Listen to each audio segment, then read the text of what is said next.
Anganba ayukni. Henlay mga sidi ngantana hugatuna imungi thabak pumna magloisili.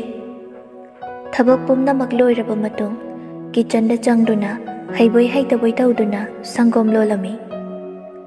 Sangom dulon baloiraduna sumang da khabar paduna phamliba nonglen da pirai. Pabong sangom sida laijare. Nonglen nokmi tawna sangom dulaurami. Henlay masu sangom da piramduna imong da amuk changakduna magi phone du yengba matamdadi dada miss call 20 muk leirambado ubada khangpre khangna call do hatu tawrami. Asomdagi enchan su call do paikhalai. Hello, ngasaidagi kai tawlege.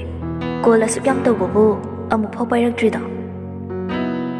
Henlay masu latli tawna tahodre thabak tawringaida saunaba. Ado ai thogle airport la au haigen na tawrakpani. Nang su call pairaktabaduda upai leite yumda dum hale. Ai nang yam uningi horen ngahak unase. Henlay masu nupadugi wahaiduda ipapa khatna ai ngasidi unaba yararoi thabak khara chile hayeng kono unase. Kai thabak lege ngai hakdang oisu unase. Dada ai yumda leite ai khoini ni hoigi yumda leye aduna chathokpa yaroye. O adu idi hayeng oina unase yadoi natro. Dada nang saudi sauno matam khara leira ko oina unarase. Ai thameko thabak loisilukige. Masi haiduna call du kaglami. Enchanchu nupiduna call du kakhibaduda mamito imok ngangna sound phone du laktana lang khairami. Aingonda ginang kayam kuina leiduna chen mangamgani. Nangdi ai khaktaki oini. Somde Henlay masu amuki chanda changaklami. Rina su Henlay machangakpadu ubada hairi. Thoi nang su waramani. Nini cha inchang thongagi loirakanda kaurage. Hoi nini. Matang jana nupadusu mana singba haigadra tahawra mali. Nine karigi nine thongdoino ma maina thongjasani. Amuksu Henlay mada onchinduna yam thuna chak inchang loisinaba taw. Ai thengabani thabak chatba. Hoi. Ngasidi nupidu hoi mai kari so hairakidre. Thabak phabi amagum hoi dagi hen kidre. Rina su Henlay mada nuksini yengamduna mahak shu thokre. Luching hen basu nupiduda hawai amaga nga atawbasiga khamen asin biduga thongamo hairamduna mahak shu thokhirami. Henlay masu haiboi haitabai inchang du thongami. Ngai hak leibaga nupadusu thabak chatnaba dress loishinduna thoklai. Nupidusu hairuba tawda jak inchang du thanglukduna thamlami.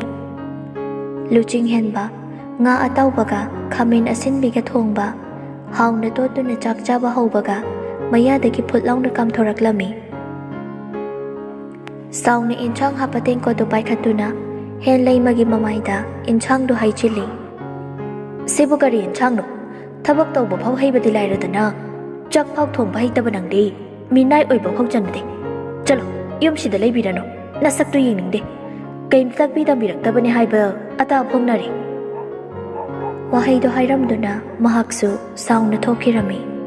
Henlay masu luching henba hek thokhibaga hatu tawna besin leiribaduda senchilakduna mamaitu samthoklami. Mamitusu yamna thoklabani. Maimitu samthokloiraduna luching henbana haidoklambe inchangdu loisilami. Aduga mahaksu mana thonglibe inchangdu charami. Inchangdu di thumga machugana chapa phau ngamlamde. Kaino inchang side.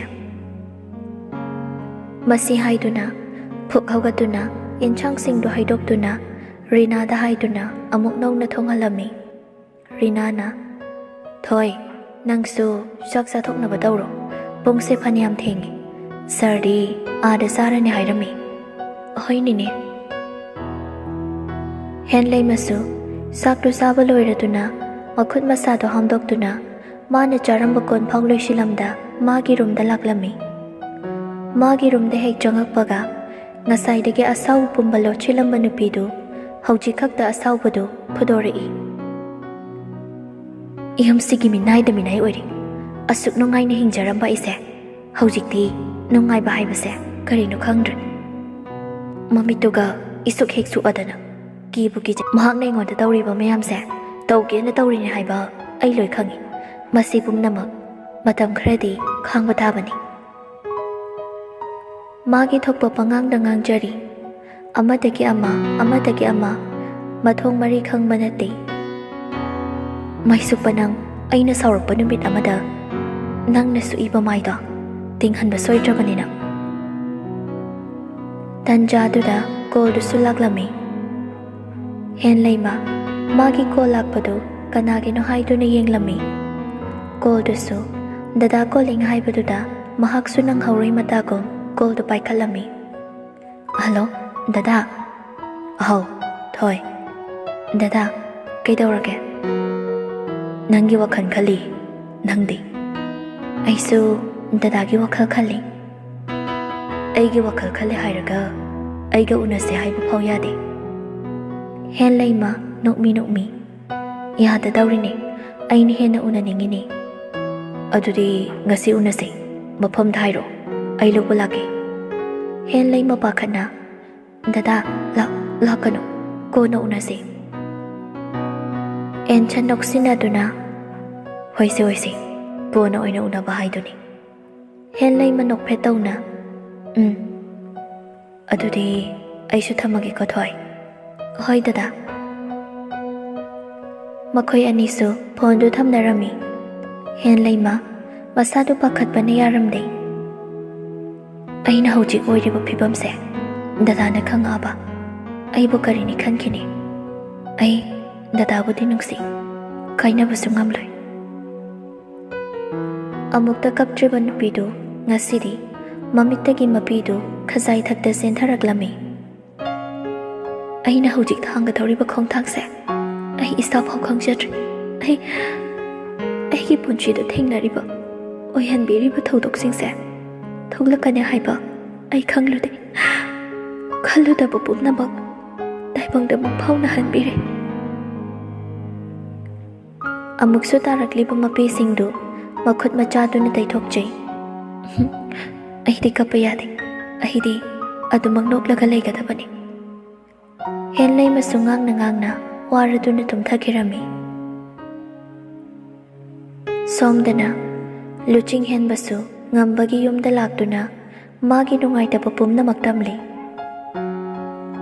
ꯑꯩ ꯌꯥꯝ ꯍꯩꯅꯗꯦ ꯃꯗꯨꯏ ꯅꯨꯄꯤꯗꯣ꯫ ꯉꯝꯕꯁꯨ ꯅꯣꯛꯃꯤ ꯍꯩꯅꯗꯕꯗꯨꯅ ꯍꯦꯟꯕꯅꯤꯀꯣ ꯀꯣꯟꯅ ꯌꯥꯝ ꯅꯨꯡꯁꯤꯔꯛꯄꯁꯦ꯫ ꯂꯨꯆꯤꯡ ꯍꯦꯟꯕ ꯁꯥꯎꯔꯞꯅ ꯑꯩꯅ ꯃꯥꯒꯨꯝꯕ ꯅꯨꯄꯤꯗꯣ ꯅꯨꯡꯁꯤꯒꯗꯕ ꯅꯠꯇꯦ꯫ ꯑꯣ ꯁꯣꯏꯗ꯭ꯔꯦꯗꯣ ꯈꯔ ꯂꯩꯔꯗꯤ ꯑꯩ ꯃꯥ ꯎꯗ꯭ꯔꯗꯤ ꯂꯩꯕ ꯉꯝꯂꯣꯏ ꯀꯥꯏꯅ ꯍꯥꯏꯔꯛꯀꯗꯧꯕ꯫ ꯂꯨꯆꯤꯡ ꯍꯦꯟꯕ ꯎꯁꯤꯠꯇꯅ ꯃꯗꯨꯃ ꯑꯣꯏꯊꯣꯛꯇ꯭ꯔꯕꯅꯤ, ꯌꯦꯡꯕ ꯇꯥꯕꯅꯤꯅꯦ꯫ ꯂꯨꯆꯤꯡ ꯍꯦꯟꯕ ꯄꯩꯔꯞꯅ ꯌꯥꯔꯦ ꯅꯪꯒꯤ ꯅꯥꯛꯇ ꯂꯥꯛꯑꯒ ꯋꯥ ꯈꯔ ꯊꯣꯛꯀꯗ꯭ꯔꯥ ꯈꯟꯕꯅꯤ꯫ ꯑꯣꯏꯔꯔꯣꯏ ꯅꯪꯒ ꯋꯥ ꯇꯥꯅꯕꯗ ꯑꯩ ꯆꯠꯂꯦ꯫ ꯋꯥꯍꯩꯗꯣ ꯍꯥꯏꯗꯨꯅ ꯃꯃꯤꯠ ꯃꯅꯥ ꯁꯨꯛꯄ ꯃꯈꯩ ꯌꯥꯝ ꯊꯨꯅ ꯊꯣꯛꯈꯤꯔꯝꯃꯤ꯫ ꯉꯝꯕꯁꯨ ꯅꯣꯛꯂꯒ ꯉꯥꯏꯈꯣꯅꯦ ꯅꯪꯕꯣ꯫ ꯑꯃꯗꯨꯗꯤ ꯉꯝꯕꯅ ꯍꯥꯏꯔꯤꯕ ꯇꯥꯗꯦ꯫ ꯑꯗꯨꯃꯛ ꯑꯍꯣꯏꯅꯗꯨꯝ ꯁꯥꯎꯗꯨꯅ ꯃꯥꯒꯤ ꯒꯥꯔꯤꯗꯨ ꯀꯟꯅ ꯊꯧꯗꯨꯅ ꯆꯠꯈꯤꯔꯝꯃꯤ꯫ ꯉꯝꯕꯁꯨ ꯃꯥꯒꯤ ꯔꯨꯝꯗꯒꯤ ꯃꯄꯥꯟꯗ ꯊꯣꯛꯂꯛꯇꯨꯅ ꯅꯨꯡꯁꯤꯠꯀꯤ ꯃꯥꯡ ꯊꯥꯅ ꯊꯧꯈ꯭ꯔꯤꯕ ꯒꯥꯔꯤꯗꯨꯗ ꯌꯦꯡꯗꯨꯅ ꯃꯆꯤꯟꯗ ꯁꯣꯜꯂꯛꯏ꯫ ꯐꯥꯒꯤꯒ ꯇꯧꯕ ꯌꯥꯕ ꯅꯠꯇꯦ꯫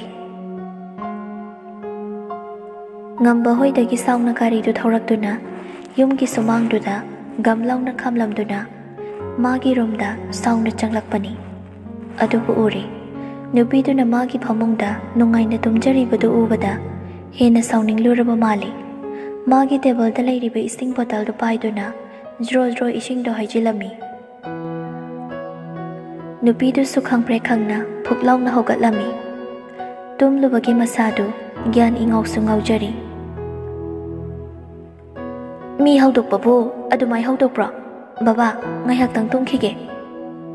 Masi haiduna amuksu tumge tawbaga nupa magi ahoba khonjalda hairi. Sina yumnade yam thuna hogalo. Hen laima nupa mana kalap hairakpaduda mamit khangsing singna nupa duda kini yengaktuna phamungdagi yam thuna kumtharaktuna roomdudagi yam thuna tholaklami. Luching hen basu karisuna chungluba tawde. Magi dress to hongdoktuna mane hehek phamba maningda tongana saduna leiba garden duda laami. Mafam duda changakpadadi hanagi matawgum mane hehek phamba mafam dudadi ngasidi phamlamda pukri leiriba adomda laktuna nga machasingna isingda sanaribadu yenglami. Hen leimadi pakhatna kitchen duda juice to semduna leiri. Mamay mamitusu humang marik karami. Siramnida arimbagi may phamungda tumlamido hek yori. Kaino aina handak tawrisina aibo chinyam kandaine aina hanoi kalamba chindo hojikti lonthoktabi amapum oina leiri. Aigi thona pumnamak loina mangkri masigi maisukpagi mamangdadi juice tu semba loiduna tapli jingduna thoklami.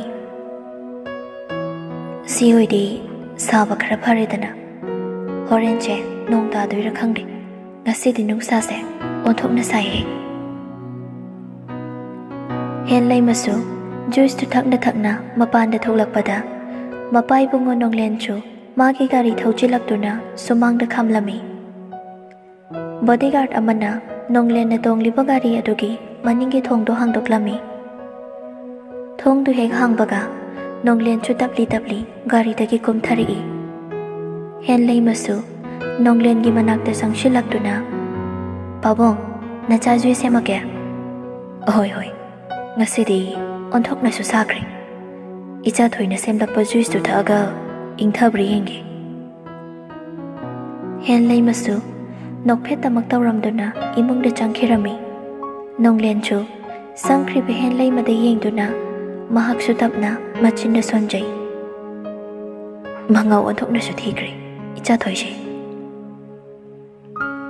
Haina mahak su imungda changaktuna ngaihak sofa duda pothaduna phamduna leiri.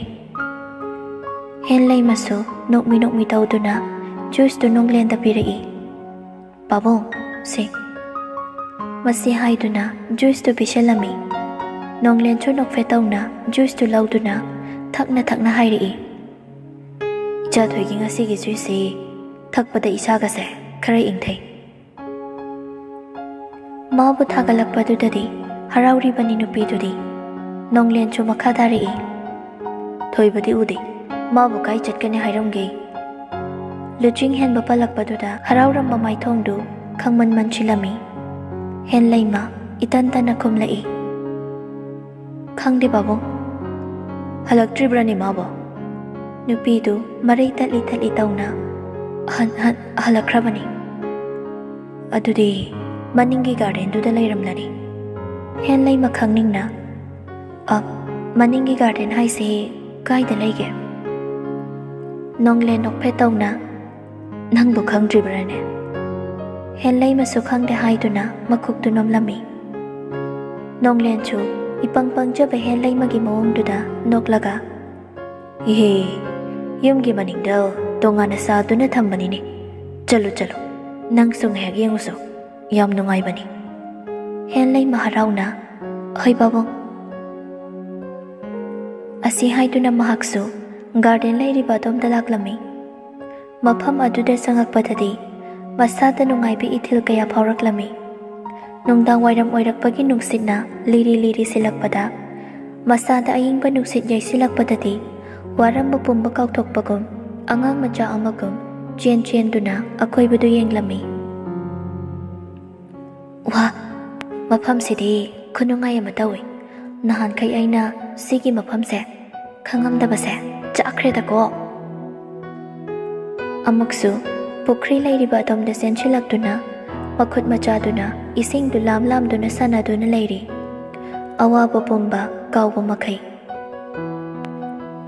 Tanjaduda Nakandagi ahoba khonjel amana hairi.